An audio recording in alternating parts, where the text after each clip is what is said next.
IS study centre में आप लोगों का स्वागत है। आज की क्लास में हम लोग झारखंड की विद्युत परियोजनाओं के बारे में पढ़ेंगे। तो चलिए आज का क्लास हम लोग शुरू करते हैं। झारखंड राज्य की कुल स्थापित विद्युत क्षमता 2626 मेगावाट है, जिसमें केंद्र सरकार का योगदान 14%, राज्य सरकार का योगदान 51% तथा निजी क्षेत्र का योगदान 35% है। यहाँ पे प्रश्न बनेंगे, झारखंड राज्य की कुल स्थापित विद्युत क्षमता कितनी है? 2626 मेगावाट है। राज्य कितनी है? 2626 मेगावाट है। फिर प्रश्न बनेगा कि केंद्र सरकार का योगदान इसमें कितना है? तो 14% है।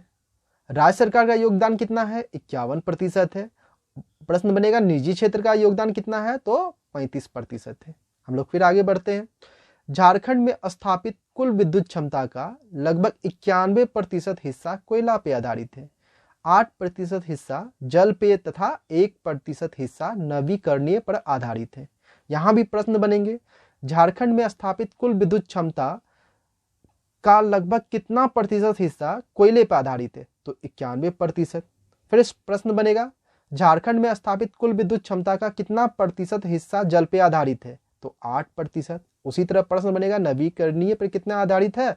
तो 1%। हम लोग आगे बढ़ते हैं। राज्य में प्रति व्यक्ति विद्युत की उपलब्धता 229.5 किलोवाट है, जो राष्ट्रीय औसत 901.3 किलोवाट से कम है। यहाँ बहुत ही कम है, आधे से भी बहुत ज़्यादा कम है ये। तो यहाँ प्रश्न बनता है कि झारखंड राज्य में प्रति व्यक्ति विद्युत की उपलब्धता कितनी है? तो 229.5 किलोवाट है। झारखंड में दो प्रकार की विद्युत परियोजनाएं हैं। पहला है ताप विद्युत परियोजना, दूसरा है जल विद्युत परियोजना। ताप विद्युत परियोजना जो है कोयले पर आधारित परियोजना है। झारखंड में तो कोयले की मात्रा बहुत ज़्यादा है, इसलिए इसमें संभावनाएं बहुत ज़्यादा है। अगला है जल विद्युत परियोजना। जल पे आधारित परियोजना यह है। झारखंड एक पठारी क्षेत्र है। यहाँ से जो नदियाँ गुजरती है, जो भी, वो ऊबड़ खाबड़ रास्ते से होकर गुजरती है, जिससे बिजली पैदा करना आसान होता है। इसलिए इसमें भी जो है संभावनाएं बहुत है। अब हम लोग जो है दोनों को बारी बारी देखेंगे। तो पहला हम लोग देखते हैं झारखंड में ताप विद्युत परियोजना। इसके अंतर्गत पहला नंबर है बोकारो ताप विद्युत गिरी। यह कोयला आधारित प्रथम ताप विद्युत गिरी है, जिसे दामोदर घाटी परियोजना के तहत स्थापित किया गया था। बहुत ही इंपॉर्टेंट क्वेश्चन बन रहा है। झारखंड में कोयला आधारित प्रथम ताप विद्युत गिरी कौन है? तो बोकारो ताप विद्युत गिरी। और यह किसकी सहायता से स्थापित किया गया था? तो दामोदर घाटी परियोजना के तहत स्थापित किया गया था। याद रखिएगा।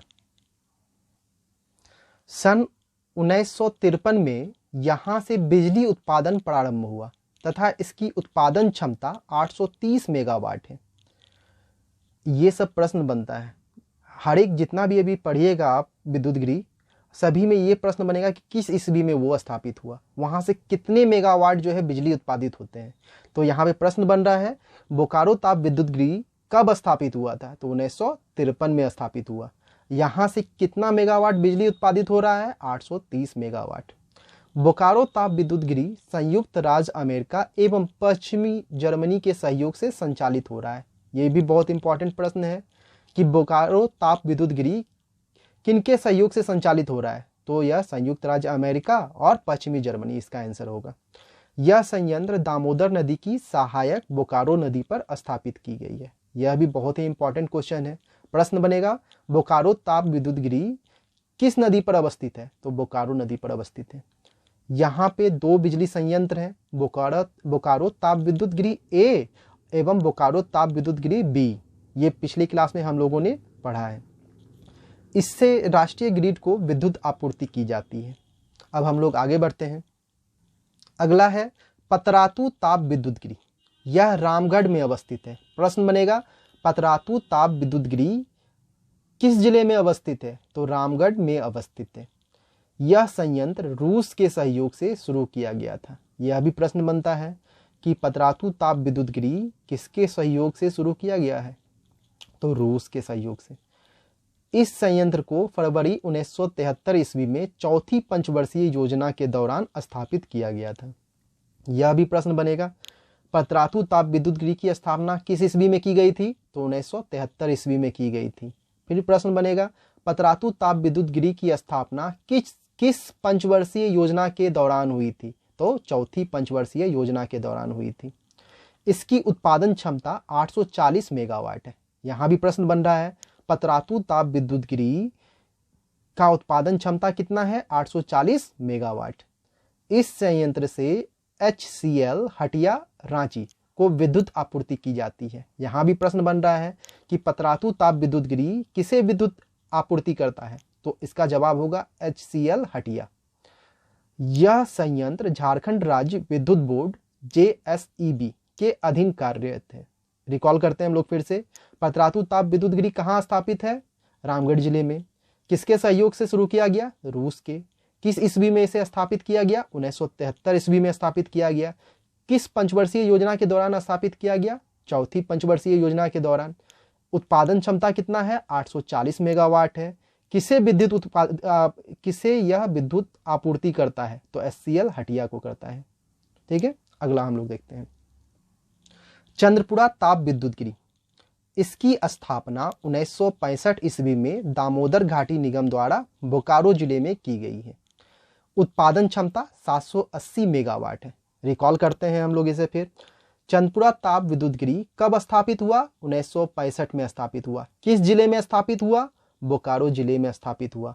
इसकी उत्पादन क्षमता कितनी है? तो 780 मेगावाट इसकी उत्पादन क्षमता है। अगला है तेनूघाट ताप विद्युत गृह, इसकी स्थापना 1990 ईस्वी में की गई थी। यह संयंत्र बोकारो जिले में तेनूघाट बांध के समीप स्थापित है। इसकी उत्पादन क्षमता 420 मेगावाट है। इसमें प्रश्न बनेंगे, तेनूघाट ताप विद्युत गृह किस ईस्वी में स्थापित हुआ? 1990 ईस्वी में स्थापित हुआ। किस जिले में स्थापित हुआ? बोकारो जिले में स्थापित हुआ। किस बांध के समीप है? तो तेनूघाट बांध के समीप है। इसकी उत्पादन क्षमता कितनी है? 420 मेगावाट इसकी उत्पादन क्षमता है। अब हम लोग अगले परियोजना की ओर बढ़ते हैं। अगला है झारखंड में जल विद्युत परियोजना। ताप विद्युत गृह यहीं तक था, 4 ही थे। अब हम लोग आ रहे हैं झारखंड में जल विद्युत परियोजना की ओर। पहला है इसमें तिलैया जल विद्युत केंद्र। यह झारखंड की प्रथम जल विद्युत परियोजना है। बहुत ही इंपॉर्टेंट लाइन, VVI ये है। यह झारखंड की प्रथम जल विद्युत परियोजना है। कौन? तिलैया जल विद्युत केंद्र। इसकी स्थापना 1953 ईस्वी में दामोदर घाटी निगम द्वारा की गई है। यह कोडरमा जिले में बराकर नदी पर स्थित है। इसकी उत्पादन क्षमता 60,000 किलोवाट है।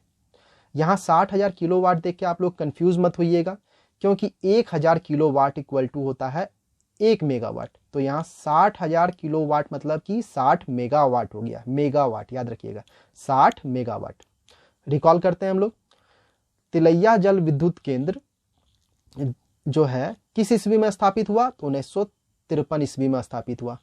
किसके द्वारा स्थापित की गई? तो दामोदर घाटी निगम द्वारा स्थापित की गई। तिलैया जल विद्युत केंद्र किस नदी में अवस्थित है? तो बराकर नदी में अवस्थित है। यह किस जिले में है? तो कोडरमा जिले में है। इसकी उत्पादन क्षमता कितनी है? तो 60,000 किलोवाट है। और सबसे VVI लाइन इसका ये वाला है, यह झारखंड की प्रथम जल विद्युत परियोजना है। तिलैया जल विद्युत केंद्र जो है झारखंड की प्रथम जल विद्युत परियोजना है। इसे रट जाइए एकदम। तिलैया जल विद्युत केंद्र जो है झारखंड की प्रथम जल विद्युत परियोजना है। अब अगले हम लोग जल विद्युत परियोजना की ओर बढ़ते हैं। अगला है मैथन जल विद्युत केंद्र। इसकी स्थापना दामोदर घाटी निगम के अधीन 1957 में की गई थी। यह धनबाद जिले में बराकर नदी पर स्थित है। यह गैस टरबाइन पर आधारित झारखंड का एकमात्र विद्युत उत्पादन केंद्र है। इसकी उत्पादन क्षमता 60,000 किलोवाट है। अब इसको हम लोग रिकॉल करते हैं। मैथन जल विद्युत केंद्र, इसकी स्थापना जो है किसके द्वारा की गई? तो दामोदर घाटी निगम के द्वारा। कब की गई? तो 1957 ईस्वी में। मैथन जल विद्युत केंद्र की स्थापना किस ईस्वी में की गई? तो 1957 ईस्वी में की गई। किस जिले में की गई? तो धनबाद जिले में की गई। किस नदी पर की गई? तो बराकर नदी पर की गई। और सबसे VVI लाइन ये है इसका पॉइंट, यह गैस टरबाइन पर आधारित झारखंड का एकमात्र विद्युत उत्पादन केंद्र है। मैथन जल विद्युत केंद्र जो है गैस टरबाइन पर आधारित झारखंड का एकमात्र विद्युत उत्पादन केंद्र है। प्रश्न बनेगा, झारखंड का कौन सा जल विद्युत केंद्र गैस टरबाइन पर आधारित एकमात्र विद्युत उत्पादन केंद्र है? तो मैथन जल विद्युत केंद्र। और इसकी उत्पादन क्षमता कितनी है? तो 60,000 किलोवाट है। याद रखिएगा, उत्पादन क्षमता 60,000 किलोवाट। अगले जल विद्युत परियोजना की ओर हम लोग बढ़ते हैं, जो है स्वर्ण रेखा जल विद्युत परियोजना। 1989 में स्थापित यह परियोजना रांची जिले औरामांझी में स्वर्ण रेखा नदी पर अवस्थित है। रांची जिले के औरामांझी में यह अवस्थित है। इसके तहत हुंडरू जलप्रपात रांची से 130 मेगावाट विद्युत उत्पादन किया जा रहा है। विश्व बैंक की सहायता से इस परियोजना का निर्माण झारखंड, पश्चिम बंगाल तथा उड़ीसा सरकार द्वारा किया गया है। अब देखते हैं इंपॉर्टेंट लाइन इसका। स्वर्णरेखा जल विद्युत परियोजना की स्थापना किस ईस्वी में की गई? तो 1989 ईस्वी में की गई। किस जिले में है? रांची जिले में है। किस नदी पर है? स्वर्णरेखा नदी पर है। स्वर्णरेखा जल विद्युत परियोजना जो है स्वर्णरेखा नदी पर अवस्थित है। इसमें इंपॉर्टेंट लाइन है, इसके तहत हुंडरू जलप्रपात, याद रखिएगा किस जलप्रपात पे? तो हुंडरू जलप्रपात से 130 मेगावाट विद्युत उत्पादन किया जा रहा है। तो प्रश्न आएगा स्वर्णरेखा जल विद्युत परियोजना से की उत्पादन क्षमता कितनी है? तो 130 मेगावाट। विश्व बैंक की सहायता से इस परियोजना का निर्माण झारखंड, पश्चिम बंगाल, उड़ीसा सरकार द्वारा किया गया। यह भी इंपॉर्टेंट लाइन है। अगली परियोजना को देखते हैं, कोनार जल विद्युत केंद्र। 1955 में स्थापित यह परियोजना हजारीबाग जिले में कोनार नदी पर स्थित है। इसकी उत्पादन क्षमता 40,000 किलोवाट है। यहाँ भूमिगत जल विद्युत केंद्र का निर्माण किया गया है। देखते हैं इंपॉर्टेंट लाइन, कोनार जल विद्युत केंद्र की स्थापना कब की गई? तो 1955 में की गई। किस जिले में की गई? तो हजारीबाग जिले में की गई। किस नदी पे की गई? कोनार नदी पे की गई। इसकी उत्पादन क्षमता कितनी है? तो 40,000 किलोवाट है। कोनार जल विद्युत केंद्र का उत्पादन क्षमता कितना है? 40,000 किलोवाट है।